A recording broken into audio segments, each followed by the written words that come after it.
Bonjour à tous, si vous venez de nous rejoindre au Café des Libraires qui a ouvert ses portes il y a 1 heure et qui les refermera dimanche soir après avoir reçu à peu près tous les auteurs, je crois d'ailleurs tous les auteurs qui sont ici invités au Festival America. Vous aurez comme ça un aperçu de leur dernier livre, puisque en fait ici, on essaye de parler de leur actualité, de façon à vous donner envie comme ça de continuer à aller vous rencontrer et à les découvrir à travers la lecture, bien sûr. Et évidemment, c'est le Café des libraires. Les libraires sont rois sur ce café. Je ne suis pas libraire. Je salue donc avec beaucoup de respect et d'enthousiasme Christophe Daniel, Bonjour. qui vient de la librairie La 25e heure, qui se trouve dans le 15e. Exactement, dans Voilà. le 15e arrondissement, près de la rue Blomet. Bienvenue Christophe.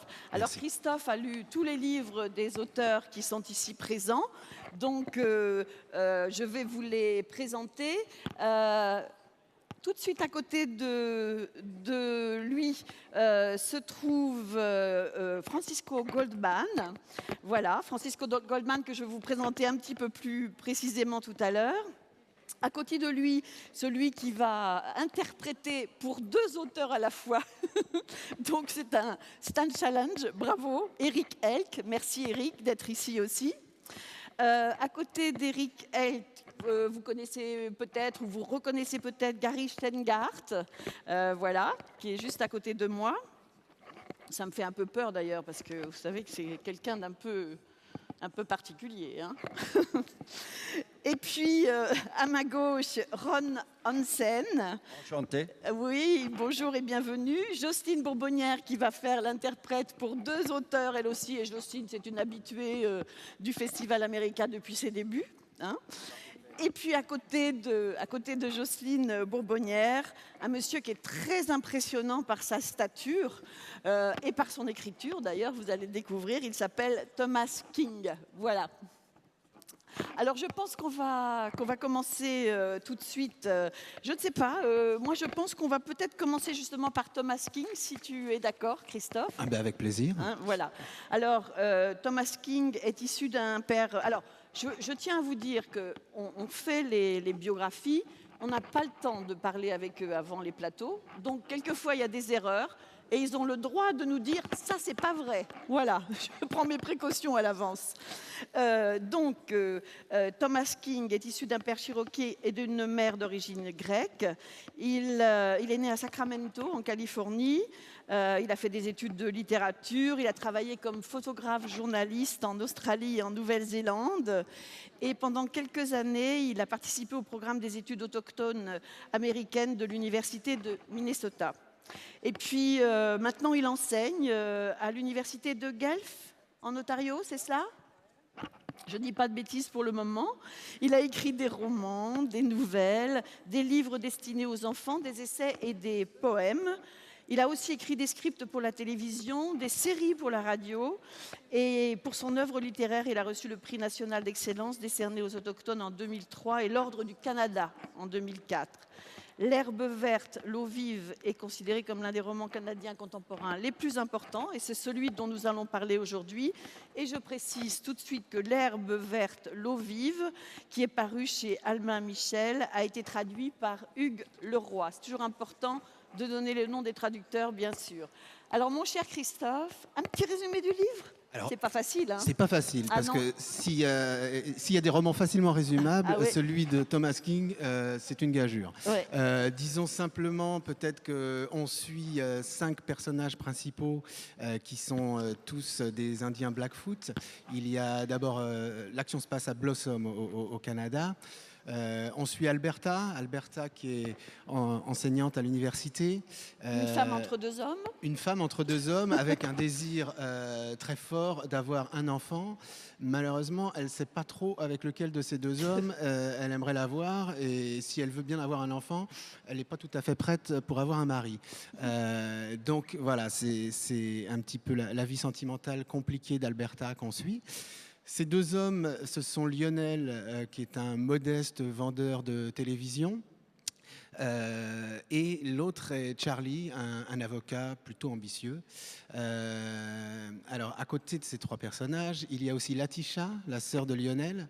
Donc, Latisha, elle est mère de 3 enfants.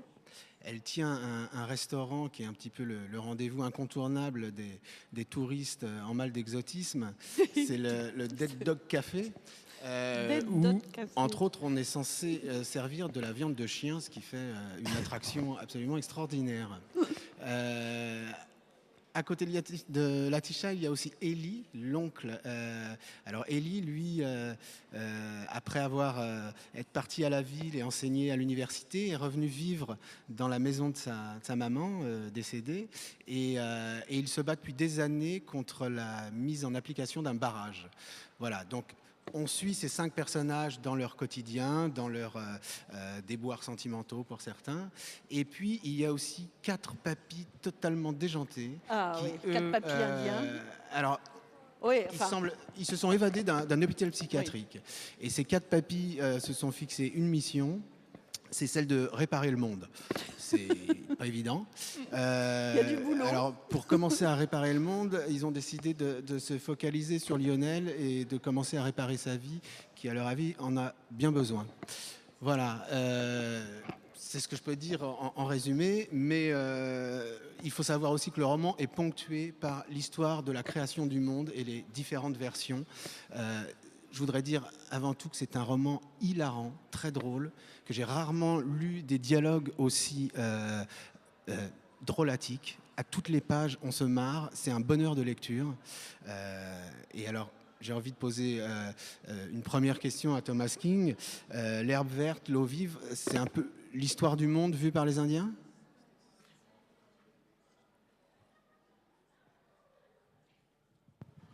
Ah. Je ne sais pas. I suppose it's a combination of stories. C'est un mélange d'histoires.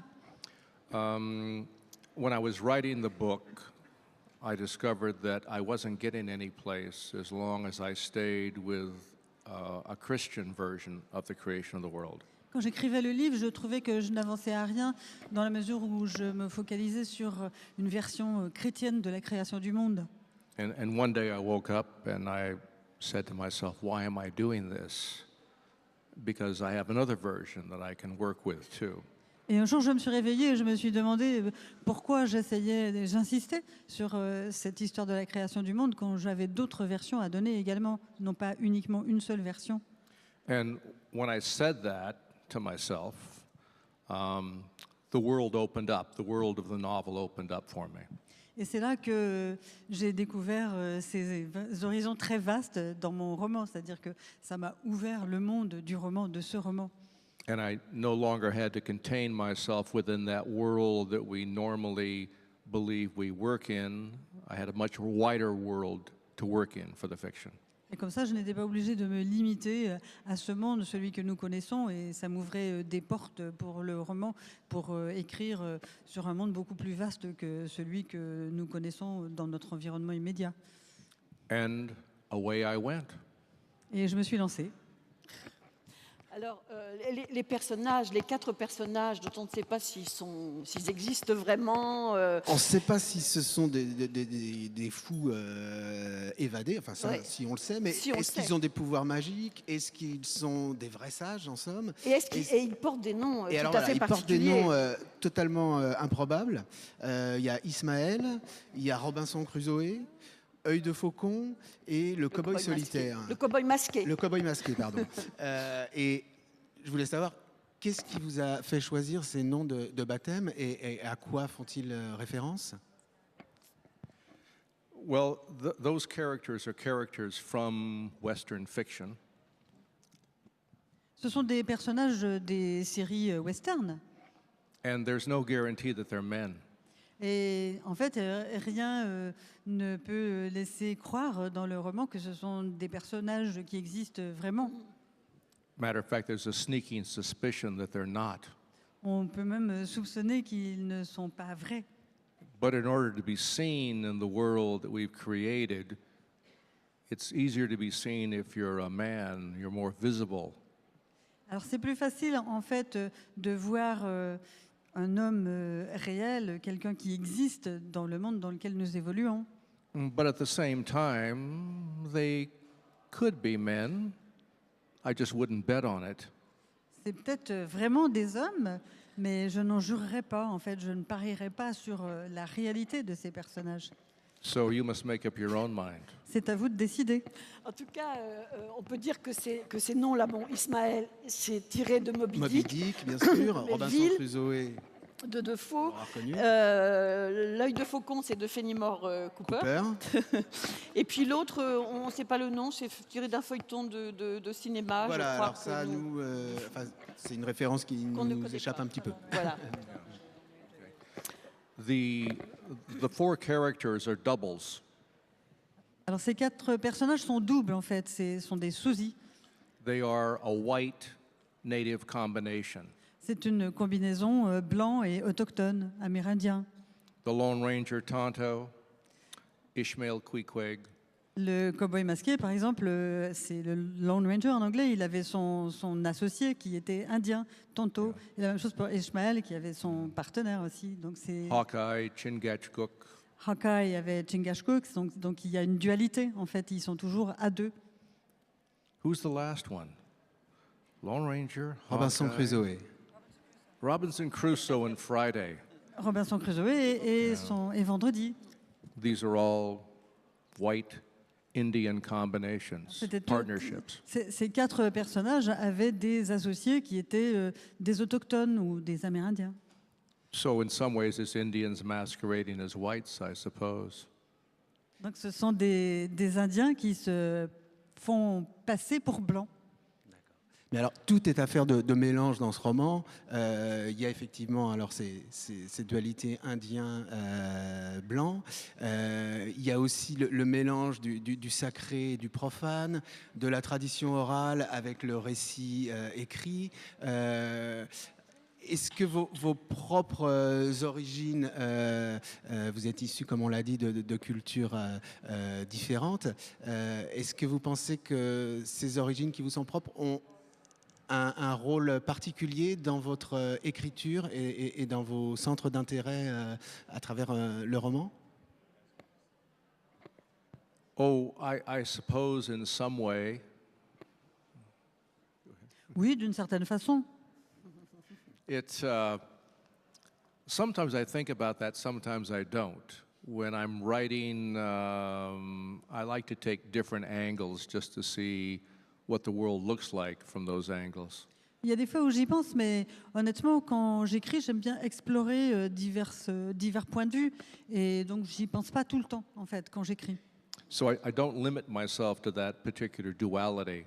I try to find as many angles to look at a story as I possibly can.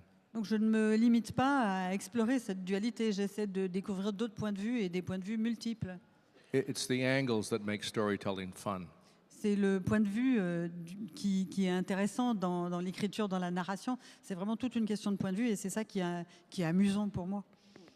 Voilà, en tout cas, il y a une galerie de personnages Oui, il y a un personnage extraordinaires. dont on n'a pas parlé, c'est Coyote. Ah oui. Coyote, c'est à lui qu'on raconte aussi l'histoire de la création du monde. Et ce pauvre Coyote a du mal à se trouver une place dans le livre et dans le monde en général. Est-ce que vous pouvez nous en dire un peu plus autour de ce Coyote? Yeah, Coyote is he's a character of appetites. Oui, Coyote, c'est un personnage en fait qui a beaucoup d'appétit. Huge appetites. Il a des appétits énormes, Very big appetites. mais vraiment gigantesques. An appetite for food, an appetite for sex, an appetite for power.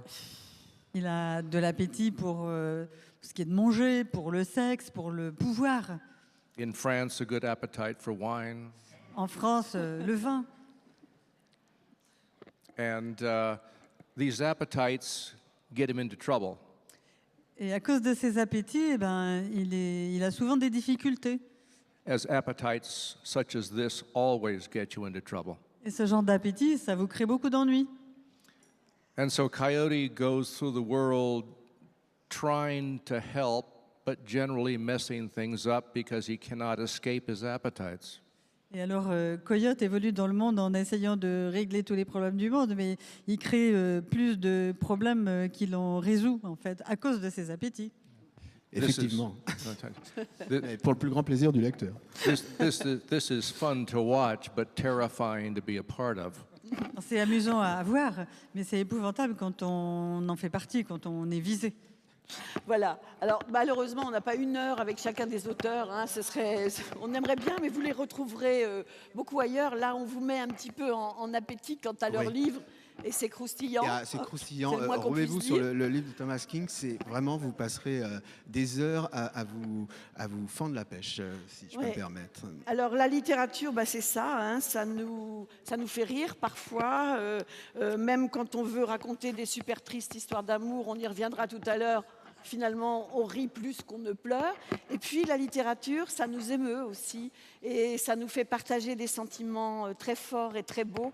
Et là, je voudrais qu'on se tourne vers Francisco Goldman, qui a écrit un superbe livre lui aussi, qui s'intitule « Dire son nom ». Alors Francisco Goldman est de double culture. Il est né à Boston d'une mère guatémaltèque catholique et d'un père juif américain.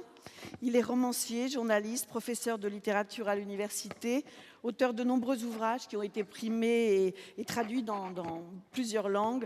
Il a aussi enseigné en Colombie et en Espagne. Je ne vois pas de réaction, donc apparemment tout ce que je dis est vrai. Et là, nous allons parler d'un livre qui s'intitule tout simplement « Dire son nom », qui a été traduit par Guillemette de Saint-Aubin. Et c'est un livre extrêmement émouvant, je crois qu'on peut le dire comme ça, Christophe. Oui, c'est un livre bouleversant.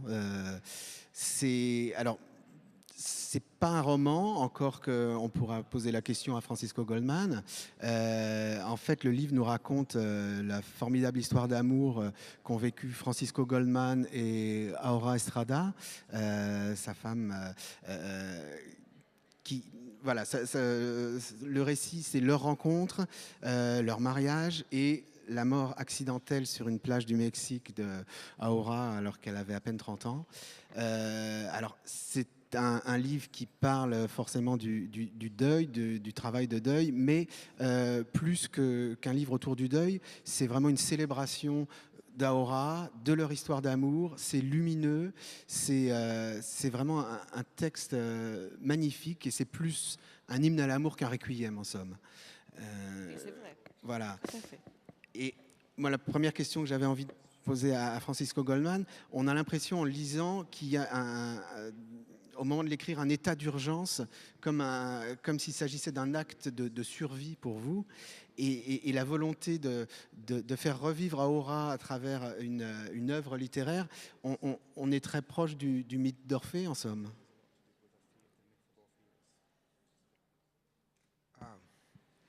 Yes, I began this book 6 months after Aura's death in Mexico. I had fled Brooklyn to be in Berlin because I didn't want to be in a place that we had shared over Christmas. And I had just come off the 6 most self-destructive months of my life. I basically had been drunk for about 6 months. Really, I had been every day.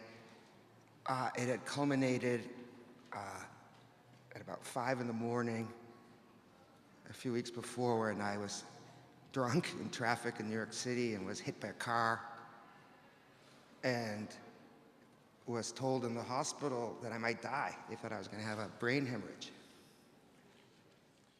Oui, tout à fait. J'ai commencé ce livre 6 mois après la mort d'Aura, sa mort au Mexique. En fait, j'étais parti de Brooklyn parce que je ne pouvais plus supporter d'être là-bas. Et je venais de passer les 6 mois les plus destructeurs de ma vie. J'étais ivre quasiment tous les jours. Un jour, à 5 heures du matin, j'étais ivre au volant et une voiture m'est rentrée dedans de plein fouet à New York. Et à l'hôpital, on m'a dit que mon état était très, très, très grave. And when I got out of the hospital, I said, well, okay, that was your chance to follow Aura. It didn't work. Now you have to start trying to live in a way that wouldn't embarrass her.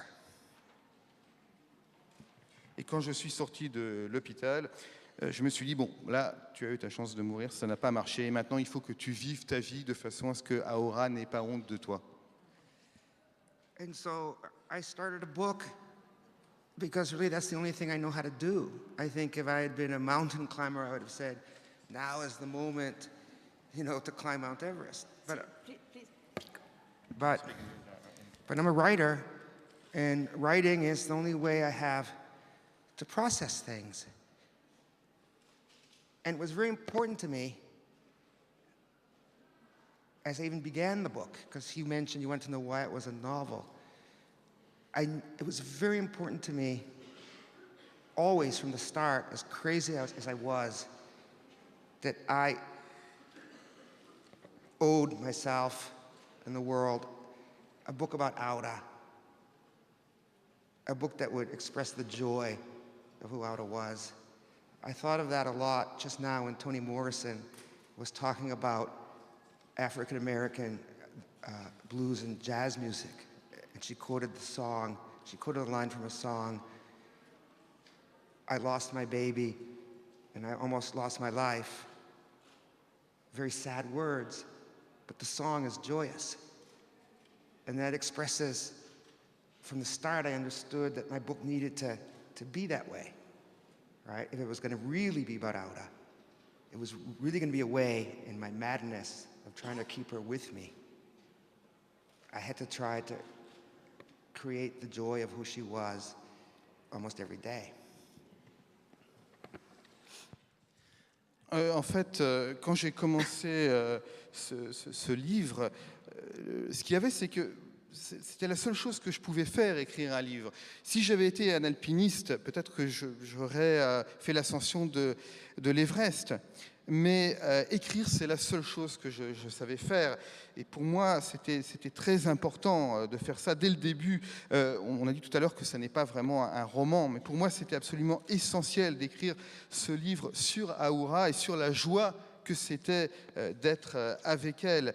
Et en fait, quand tout à l'heure, j'ai pensé à ça quand Toni Morrison a parlé des Noirs des États-Unis, du blues et du jazz, et des chansons qui étaient à la fois tristes et gaies. Une chanson comme J'ai perdu mon bébé, mais j'ai failli perdre la vie. C'est très triste, mais la chanson, elle, est joyeuse. Et c'est vraiment ce que j'ai essayé d'exprimer dans mon livre. Je voulais que ça soit un livre sur Aura, et je voulais d'une certaine façon la garder dans ma folie et expliquer ce que c'était que d'être avec Aura. C'est vrai que c'est pas triste. C'est triste, Non. l'histoire est triste, bien sûr. Mais c'est Mais sans c'est pas pathos, triste parce que c'est- cette femme, il arrive à nous la montrer vivante, fantaisiste, Drôle. intéressante, drôle. Donc c'est un. Alors par contre, il y a quelque chose, ça t'a sûrement frappé aussi, les drôles de relations entre la mère et la fille. Oui. Alors ça, il faut savoir qu'à la suite de la mort accidentelle d'Aura, Francisco a été en conflit, ça a été jusqu'aux tribunaux, je crois, avec la famille et notamment avec la mère d'Aura, qui l'a jugé en partie responsable du décès de sa fille. Voilà, et c'est vrai que la relation entre la mère et la fille est assez étonnante. Vous pouvez peut-être nous en parler un peu, Francisco ?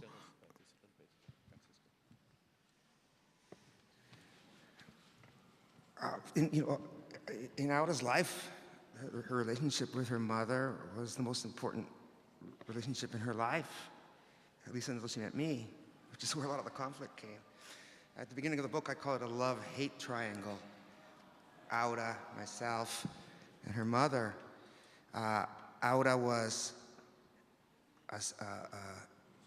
Aura was her mother's only daughter. Their father had kind of mysteriously, it was a mystery that ate at Aura her whole life, that her father, without any explanation, separated from her mother when she was 4 and really never spoke to her again. Though finally, when she's 21, as you see in the book, she finally makes contact with him. And they moved to Mexico City from Guanajuato.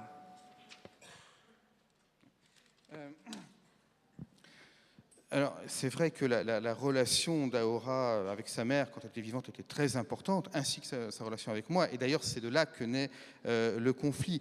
Il y a vraiment un triangle amour-haine entre Aura, sa mère et moi. Il faut savoir que Aura était fille unique, c'était la seule fille de sa mère. Et en ce qui concerne son père, c'est une sorte de mystère qui l'a rongé toute sa vie. Mais quand elle avait 4 ans, eh bien, son père a quitté sa mère sans la moindre explication. Et il ne lui a plus jamais parlé, même si, quand elle a eu 21 ans, elle est entrée à nouveau en contact avec lui. Et à la suite de cela, Aura et sa mère ont déménagé de Guanajuato à Mexico. Her mother gets a job at the university, the great, fabulous public university of Mexico City, La UNAM, as an administrator. She sometimes works 2, 3 jobs. She's so determined that her daughter should have every opportunity in life, all the same opportunities to get a great education and everything that, somebody from a prosperous family would have. But her mother was also very dependent. And in many ways, she vicariously lived through Aura. And this became, it was a very intense, complicated relationship they had. And as Aura grew into her 20s, she often felt it was a struggle for her to discover where her mother's will to dominate her ended and where her own free will began. And in some ways, that was a part of her move to New York and even our marriage.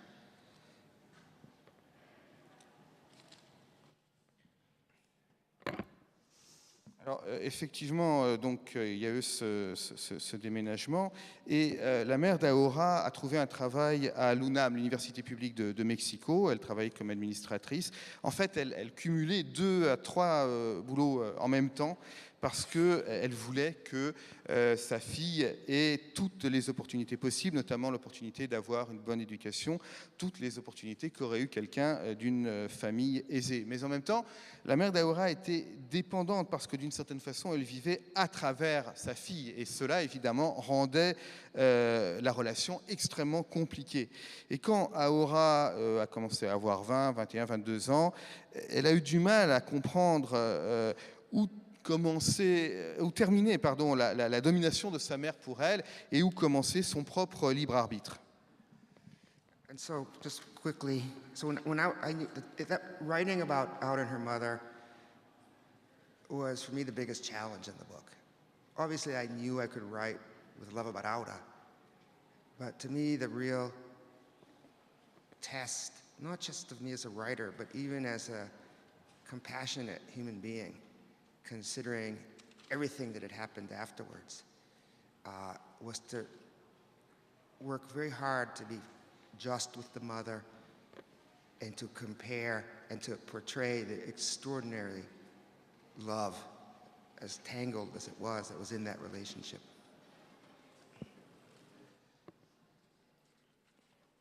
Donc, pour moi, c'était un peu c'était une sorte de défi parce que ce que j'ai essayé de faire avec ce livre, c'est que j'ai voulu montrer, il s'agissait d'écrire sur Aura et sur sa mère, et bien sûr, je savais que je pouvais écrire sur Aura elle-même, ça n'était pas un problème, mais le défi, c'était...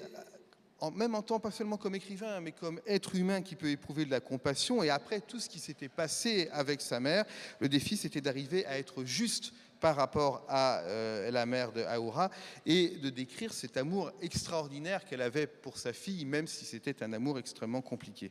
Voilà, en fait, vous avez compris, c'est une formidable histoire d'amour entre un homme et une femme, une très belle histoire d'amour un peu plus pesante peut-être entre une mère et sa fille, un livre qui est paru aux éditions Bourgois et qui a obtenu le prix Féminin étranger. Féminin étranger en 2011. En 2011, voilà, il fallait le dire. C'est simplement un livre magnifique. Voilà.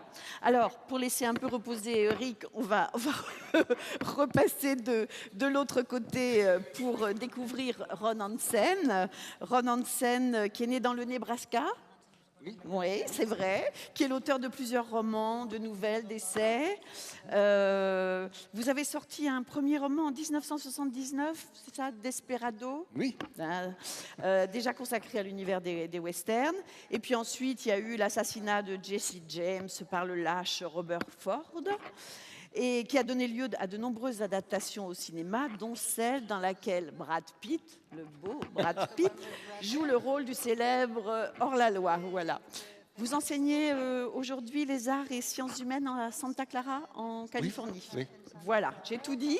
Et donc, le livre de Ron Hansen, c'est celui-ci. Il s'intitule « Une irrépressible et coupable passion ». Il a été traduit en français par Vincent Hugon. Il est paru aux éditions Buchet-Chastel en janvier dernier. Et là aussi, on est... Ben voilà, est-ce que c'est mi-roman? Tiens, j'ai pas regardé si c'est mi-roman. Sur la couverture, c'est mi-roman. C'est mi-roman, c'est Voilà. un roman, mais alors, inspiré d'une histoire vraie. Voilà, c'est un roman inspiré d'un fait divers réel qui a passionné et choqué l'Amérique des années 20.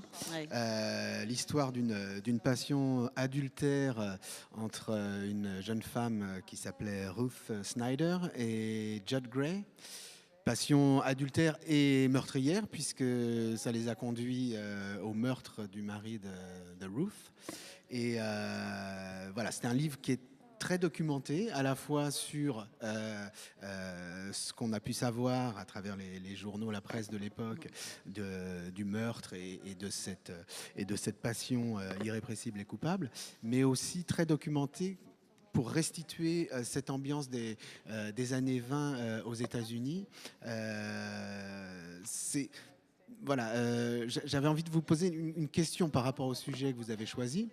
Parce que ce couple avait déjà inspiré beaucoup d'auteurs, James Cain avec Assurance sur la mort ou Le facteur sonne toujours deux fois, et donc le cinéma à travers les adaptations de ces deux textes de Cain, le film de Visconti, Ossessione, et je dois certainement en oublier d'autres. Qu'est-ce qui vous a donné envie d'aller à votre tour vous emparer de cette histoire? Oui, merci. I was interested in how one gets from being an ordinary man to a murderer, and how a wife gets so fed up with her husband that she decides the only solution is to kill him. Moi, ce qui m'intéressait, c'est de voir comment un homme ordinaire pouvait devenir un assassin et comment une femme pouvait vraiment en avoir tellement marre de son mari qu'elle voulait s'en débarrasser. James M. Cain spends 7 pages to get from first meeting the woman to killing her husband.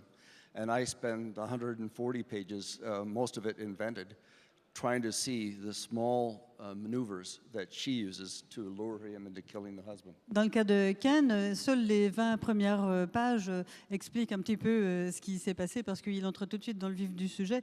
Dans mon cas, je crois que c'est pas uniquement de la fiction. Je pense que c'est pas uniquement des faits. En fait, j'ai créé aussi, j'ai beaucoup écrit de la fiction autour de ça sur 140 pages pour essayer de décrire tous les petits faits qui pouvaient mener à cette situation. D'ailleurs, dès le départ, on sent qu'il y a quelque chose qui cloche quand même, parce qu'au moment de l'agression, quand on découvre l'agression... Oui, le livre démarre par une scène où on voit la police découvrir le cadavre d'Albert Snyder et les explications très maladroites de sa femme pour faire croire à un cambriolage qui aurait mal tourné. Donc, dès le départ, le lecteur sait que c'est pas vraiment ces soi-disant cambrioleurs italiens qui sont responsables de la mort de son mari. Qu'est-ce qui vous a donné envie de démarrer le livre par cette scène, justement, et après de revenir un peu en flashback sur les événements qui ont entraîné cette situation? Partly it was simpler to present the murder scene so that then you could forget about it when you get to the second chapter and see the love affair begin. And then to go back to the murder scene 2/3 of the way through the novel. So you have a lot of the information, but you don't get overloaded by it. Le but du jeu, c'était en fait de décrire immédiatement l'assassinat, comme ça vous pouviez l'oublier et passer au deuxième chapitre où il est question de la liaison, de l'aventure amoureuse. Et ce n'est qu'aux 2/3 du livre où je reviens à l'histoire de l'assassinat. Et alors, justement, dans cette relation amoureuse, est-ce que d'après vous, il y a vraiment de l'amour dans ce qui unit Ruth et Judd? Parce que, bon, c'est pas tout à fait flagrant, j'ai l'impression. Yeah, I think there really was love on the part of Judd Gray, the man, but I think the woman was manipulating him, the Ruth Snyder character. And that's basically what came out in the trial later on, that he was a pawn in the game. Je pense que de la part de Judd, oui, effectivement, il y avait beaucoup d'amour, mais pas de la part de la femme. Je pense qu'elle manipulait Judd. C'est vraiment quelqu'un de manipulateur. Elle était extrêmement manipulatrice et c'est ce qui est ressorti d'ailleurs dans le cadre du procès après. Mais ce qui est étonnant dans le caractère que vous lui donnez, en tout cas dans ce livre, c'est que à la fois elle est manipulatrice et puis en même temps je la trouve quand même assez désinvolte. Je trouve qu'elle tue finalement ou elle fait tuer avec désinvolture. Yeah. Well, she was extraordinarily charming and manipulative, but so charming that it wasn't clear that she was manipulative. And I found myself very affectionate toward her as I was writing it. And I think that was the way with most people who encountered her. C'est pas très clair en fait parce que c'était une personne qui avait énormément de charme et bien sûr elle était très manipulatrice, mais personnellement je veux dire que je me suis pris d'affection pour elle en écrivant le livre à cause de son charme, et je pense que c'est ce qui ressort dans l'histoire, dans le livre. Alors, comme je le disais auparavant, il y a un gros travail de recherche et de reconstitution d'une époque. Alors, bon, vous avez utilisé les manchettes des journaux, mais il y a aussi la liste des best-sellers littéraires de l'époque, les programmes de pièces de théâtre, les films qu'on pouvait voir dans les salles à ce moment-là, les chansons en vogue. On a véritablement l'impression de humer l'air du temps en lisant votre livre. Comment est-ce que vous avez travaillé cette partie-là du récit? You have to absorb yourself in all the information, all the atmosphere of the period. So I was looking at old photographs, reading all the newspapers of the time, and getting to know what people were like back then. Il faut vraiment se pénétrer de l'atmosphère de l'époque. Alors j'ai regardé énormément de vieilles photos de cette époque-là et j'ai lu beaucoup de journaux également. I think writers have to make the material real for themselves before they can make it real for the reader. And that's probably why I focus so much on that, to just convince myself that this actually happened. Je pense que pour un auteur, c'est très important de s'imprégner de la réalité des événements de l'époque. Et donc c'est ce que j'ai essayé de faire et je pense que ce que j'ai essayé d'écrire après. Je me suis pénétrée de toute cette atmosphère de l'époque. Qu'est-ce qu'ils boivent à cette époque? Right. Oui, c'est vrai. Alors, dans ces livres inspirés d'un fait divers réel, on pense à des livres comme De sang-froid de Capote, mais est-ce qu'il y a une tradition littéraire aux États-Unis, ou est-ce que vous vous inscrivez dans un genre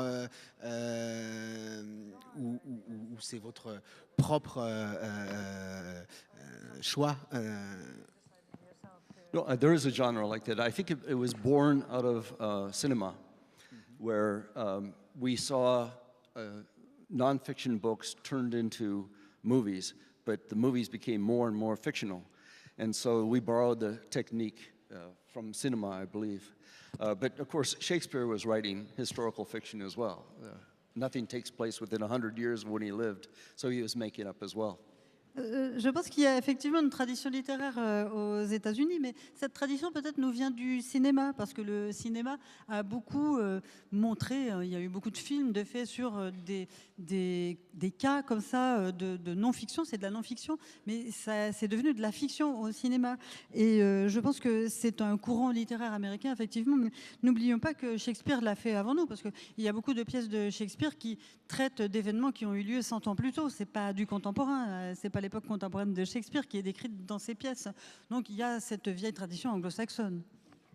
Voilà. I think in the United States, Ragtime came out when I was younger by A.E.L. Doctorow, where he uses real characters all the way through.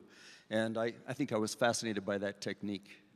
Il y a eu un superbe roman Ragtime de Doctorow aux États-Unis, et je pense que bon, c'est quelque chose qui m'a un petit peu influencée, et j'ai été influencée par cette technique justement.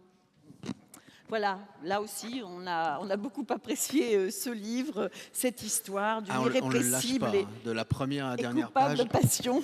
Merci, Christophe. Voilà, c'est quand même étonnant parce que c'est vrai qu'on connaît l'histoire dès le départ, les faits sont posés, puis c'est à rebours ensuite Voilà, qu'il c'est va, très habilement qu'il va construit. tout ouais. nous raconter, c'est passionnant. Ron Hansen, donc Une irrépressible et coupable passion, paru chez Buchet-Chastel. Alors on va passer à notre quatrième invité sur ce plateau, Gary Shteyngart, qui est né à Saint-Pétersbourg, qui est arrivé à New York à l'âge de 7 ans, 6 ou 7 ans, je ne sais pas exactement, dans des endroits on dit 6, d'autres 7. Après des études de sciences politiques et des voyages en Europe de l'Est, il se met à écrire. Il Traité de savoir-vivre à l'usage des jeunes Russes paraît en 2002. Il y a tout de suite un grand succès auprès du public. Ensuite, son second roman s'intitule Absurdistan, un tableau drôle et féroce de la géopolitique actuelle.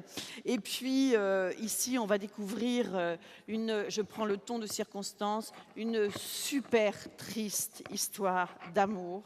Un livre traduit par Stéphane Roch et qui est paru aux éditions de l'Olivier en février dernier.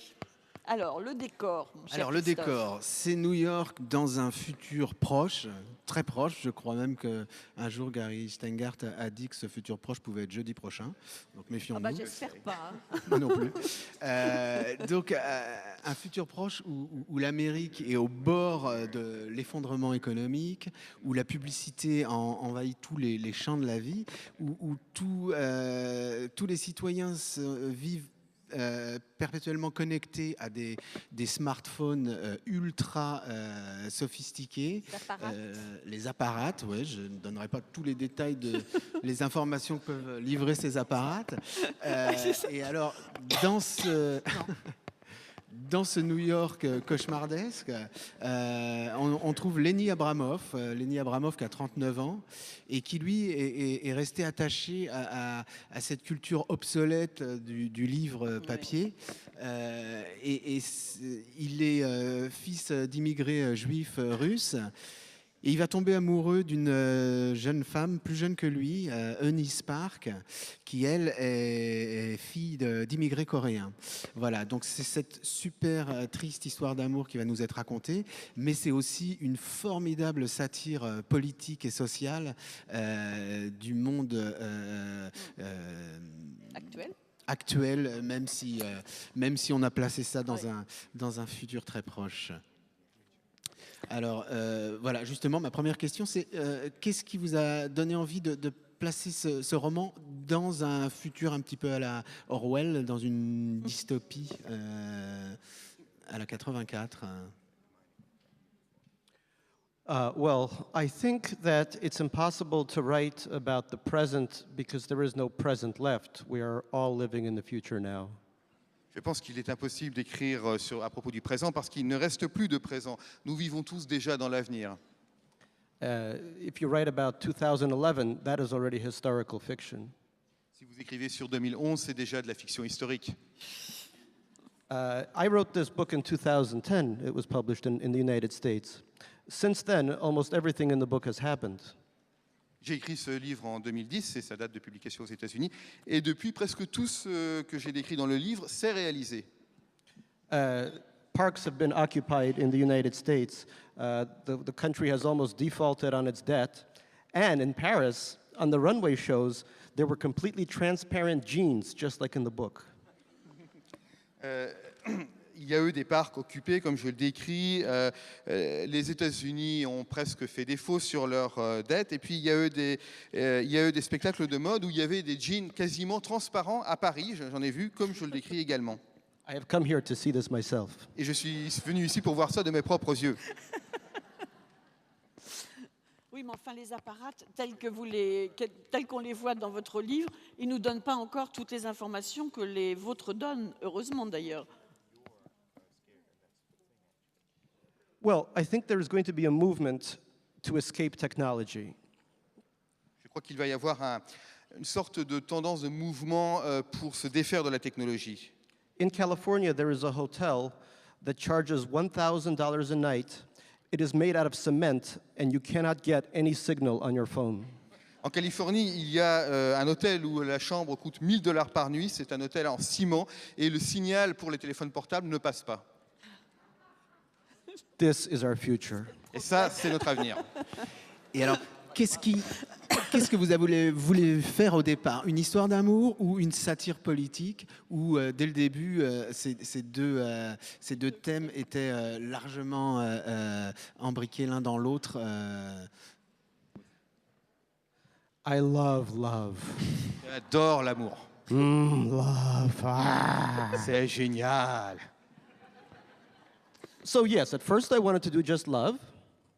But then I had a television cable repairman come into my apartment, about 25 years old. And like the main character, Lenny, I have an entire wall of books. And he said, with complete disgust, "Oh, man, why you got all them books here?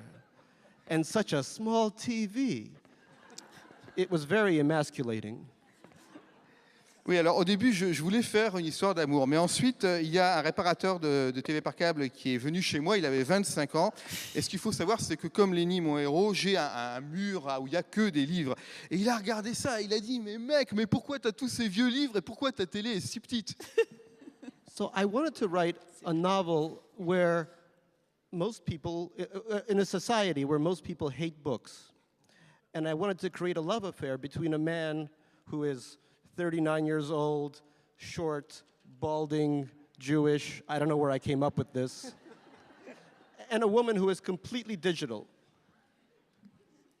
Et donc, moi, je voulais écrire un roman sur une société qui détestait les livres. Et je voulais écrire un roman d'amour entre un homme qui avait 39 ans, qui était court sur pattes, qui était juif, chauve, je ne sais pas du tout où j'ai pêché cette idée d'ailleurs, mais bon, et une femme complètement numérique. Oui, alors il faut dire que dans votre roman, les livres puent, ils dégagent une odeur quasi pestilentielle et que ce pauvre Lenny Abramoff est obligé de passer sa bibliothèque au désodorisant pour plaire à sa douce. La douce qui n'est pas si douce que ça, Non, d'ailleurs. non, c'est une expression. Et alors, votre livre est construit en chapitres alternés où Lenny parle, écrit son journal intime, et puis les chapitres suivants, on lit les mails que Eunice envoie à ses amis, à sa famille, dans un langage propre à l'Internet. Et ces deux registres de langage totalement différents donnent effectivement un sentiment très fort de l'incommunicabilité qui peut exister entre deux. Comment est-ce que vous avez travaillé ces différents niveaux de langage dans votre roman? Well, I teach at a university in America, at Columbia University, so I am very privileged to constantly hear the way people talk, the way young people talk. J'enseigne à l'université Columbia et donc j'écoute constamment, j'entends constamment comment les jeunes parlent. I sit there with my notebook writing things down. Et en fait, j'écris ce qu'ils disent sur mon petit calepin. I look like a postmodern Humbert sometimes. Et en fait, j'ai un peu l'air d'un espèce de Humbert postmoderne, comme dans Lolita. So it's interesting, though, because when I give readings in colleges in America, often the young people will say, "Oh my God, like I totally understand Eunice, like she shops all the time, just like me, but I don't understand Lenny, like why does he think all the time?" Et alors, quand je fais des conférences sur mon roman, souvent j'entends des jeunes qui disent « Ah, je comprends complètement Eunice, et puis la façon dont elle passe son temps à faire les courses, ça c'est tout à fait moi.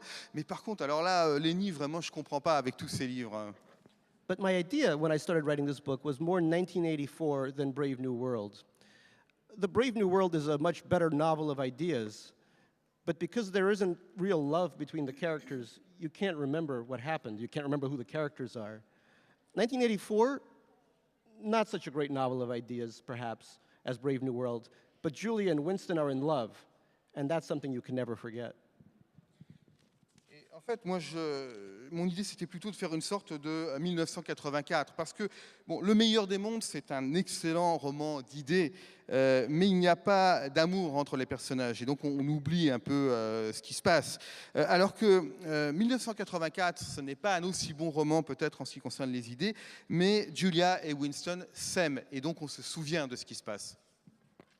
Et alors, dans cette super triste histoire d'amour, j'ai l'impression que l'histoire d'amour n'est pas uniquement entre Lenny et Eunice, et elle concerne aussi les rapports que chacun d'eux entretiennent avec leurs parents. Il y a 2 scènes formidables dans le livre où ils vont dîner ou déjeuner avec les parents de l'un puis de l'autre.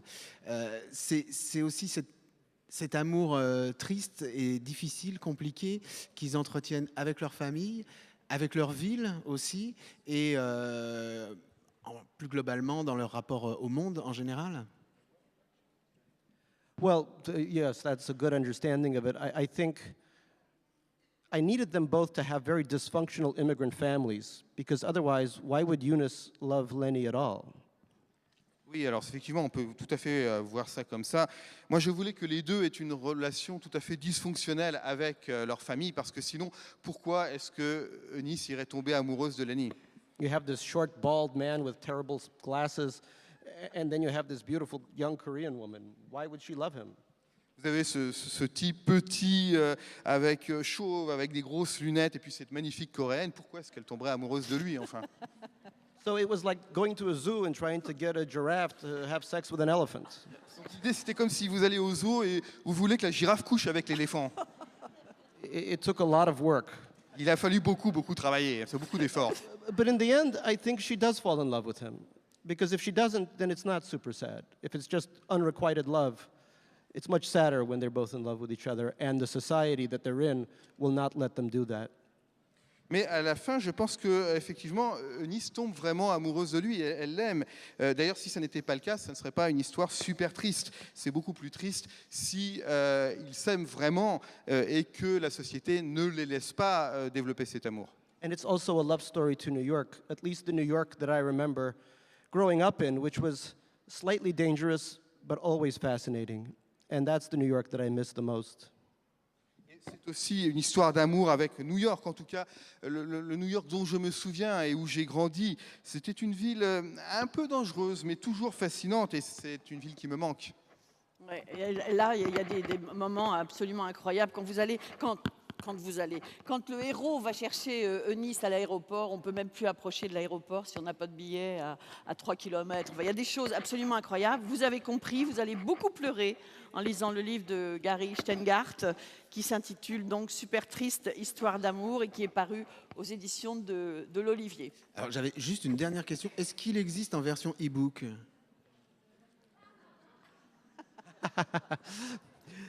It is getting so scary that sometimes in America, when people come to get their book signed, they say, I don't read real books anymore. Can you sign my iPad?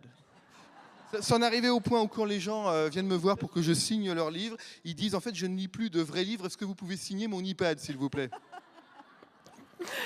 Alors, donc je rappelle les 4 livres et les 4 auteurs. Thomas King, L'herbe verte, l'eau vive, paru aux éditions Albin Michel. Ron Hansen, une irrépressible et coupable passion chez Buchet-Chastel. Francisco Goldman, Dire son nom chez Bourgois. Et Gary Shteyngart, Super triste histoire d'amour aux éditions de l'Olivier. Merci beaucoup à Christophe, Daniel, d'avoir été avec nous sur ce plateau. Et merci à Jocelyne et à Eric. Merci.